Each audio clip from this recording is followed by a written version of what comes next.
Now this is a topic that hasn't really been covered a lot on YouTube, mainly because it's not really came to the dating app sector yet, but you may have seen a lot of content on YouTube that is based around self-improvement and productivity. Now I thought I'd jump on the bandwagon and make a video as well, so here we go. So let's go straight for the dictionary definition, and that is to make the best or most effective use of a situation or resource. So whether you're trying to increase your website views or even grow apples in a remote area with the least amount of water, or find a date on a dating app so that you don't die of crippling loneliness, this word covers it all. Now let's talk about the things that you can actually do to optimize your dating app experience, and I'm going to give you some really handy tips. Tip number one is really simple, and that is download more apps. If you are on Tinder, make sure you get on Bumble and Hinge and all the other apps that are available to you as well. There's no harm in doing this, and a lot of people are on multiple apps, so if you do download 4 or 5 apps, create the same profile on there and just see what kind of experience you get. Sometimes you'll get better experiences on Tinder or Bumble or even Hinge. It doesn't matter which one you find the best, just get on them all and see which one you prefer.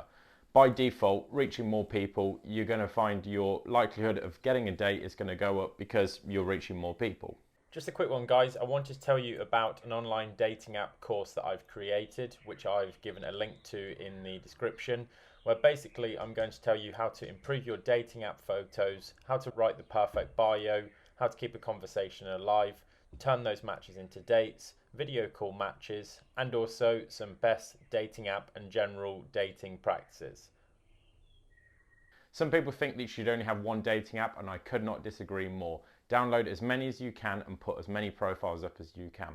If you almost see it a bit like fishing, you're going to catch more fish with the more nets that you put out. So just make sure you create as many profiles as possible. This one might sound really obvious, but you'll be surprised by how many people just download Tinder, have a shitty experience with it, and then don't try any other apps at all. Tip number 2 is improve your profile. You want to complete it, add as many photos as you can, complete your bio, and also link to your Instagram and Spotify depending on which app it is. Now this is a bit of a cheeky plug, but I've left a link in the description to my dating app course and also my online coaching services. So if you do want us to help you create a profile for you that's going to get you more matches, we can do it, but this is something that you can do yourself. You want to make sure that your first photo is of you making direct eye contact with the camera and smiling. This will gain you far more matches than any other tips out there, I promise. And tip number 3 is write down what you're looking for. You'd be surprised at how many people just go on dating apps just to kind of see what's out there, and they don't really know what they want to achieve from it. So if you get pen to paper and just write down what you're actually looking to achieve, it could be a hookup, it could be a relationship, or just something casual while you're in a new city. You don't know. So until you've actually written down what you're looking for, you can then look at your profile, look at your messages and how you're approaching it and see, is this the best way that this is going to attract this type of person that you're looking for? So just be really mindful of who you were talking to, but not only that, how you're talking to them. You've got to remember as well, if you're just talking to 20 different people and only showing a little bit of interest, you're not really going to be getting that many dates from it because it's so hard to keep that many conversations. So I hate to take this like it's going back to school, but I really mean it when I say quality over quantity when it comes to talking to people on dating apps. You will gain far better conversations and dates with a smaller amount rather than just throwing as many out there and trying to go on as many dates. You can't keep that many conversations going at once, and people and you will just lose interest really quick.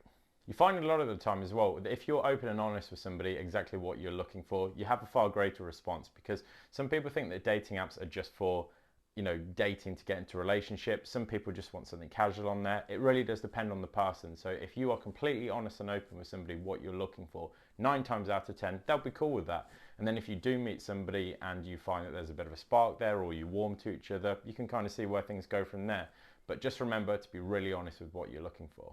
Number 4 is one that is wildly simple. Again, you've probably noticed a bit of a theme here, but that is actually meet your matches. You'd be surprised by just how many people right swipe all day just to see who finds them attractive.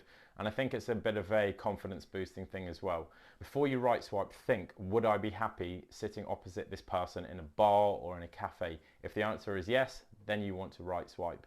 You want to make sure that you are actively talking to all of your matches, because not only will this favour you on the algorithm, it's also a great chance as well to speak to people and arrange a date. You will get far more dates if you are specific with who you are matching with. If you do spend more time speaking to a smaller amount of matches rather than just trying to match with anybody and invite as many people out on dates, you're not really going to get that sort of one-on-one experience. So if you do put some effort in, you'll find you'll get greater results from it rather than just being all scattered with it.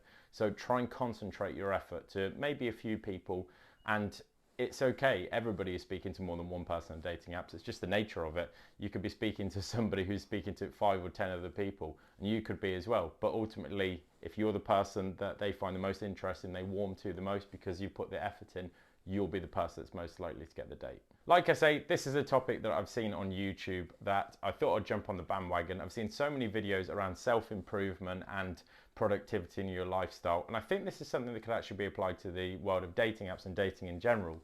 So if you do think you'd want to see more content around this, please leave a comment in the description about what you'd like to see in the next video, or maybe some thoughts or feelings you've got about this video, and I'll be happy to answer them. But not only that, if you guys could give this video a like and also give the channel a subscribe, because I create weekly dating app content.